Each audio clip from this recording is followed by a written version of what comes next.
জি, আমার প্রশ্ন হচ্ছে, রমজান মাস হোক বা অন্যান্য মাস হোক, কেউ যদি কাউকে একটা জায়নামাজ দেয় অথবা পাঞ্জাবি দেয়, টুপি দেয় অথবা আতর দেয়, সে এটা ব্যবহার করে যদি নেকামল করে, তাহলে যিনি দিল উনি সওয়াব পাবে কিনা, এবং যিনি নেকামল করলো তার সওয়াব থেকে কমতি করা হবে কিনা, 1 নাম্বার। আর দ্বিতীয় প্রশ্ন বা শেষ প্রশ্ন হলো, কোন ছেলেকে জাস্টিফাই করা যায় যাচ্ছে কিনা যে সে কোন মেয়েকে পছন্দ করে কিনা।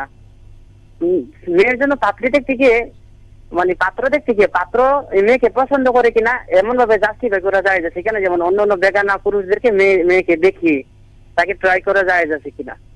খুব সুন্দর প্রশ্ন করেছেন। আসলে আমরা তো অনেকে অনেক রকম হাদিয়া দেই। দেখেন, হাদিয়া দেওয়া সুন্নত, হাদিয়া গ্রহণ করা সুন্নত।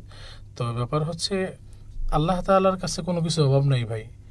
না টাকা পয়সার অভাব আছে, না সওয়াবের অভাব আছে, না কোনো কিছু অভাব নেই। আল্লাহ তাআলা, যেমন ধরেন আপনার কেউ যদি কাউকে একটা সহযোগিতা করলো, একটা পাঞ্জাবি কিনে দিল, এই পাঞ্জাবি দিয়ে সে নামাজ আদায় করলো, জায়নামাজ দিল, জায়নামাজে দাঁড়িয়ে সে নামাজ আদায় করলো, অবশ্যই যে ব্যক্তি দিয়েছেন, যদি আল্লাহর জন্য দিয়ে থাকেন, ইখলাস সাথে দিয়ে থাকেন, নিয়ত সহি থাকে, মানুষকে দেখানোর জন্য না, আল্লাহর সন্তুষ্টির জন্য দিয়ে থাকেন, অবশ্যই সে সওয়াব পাবেন।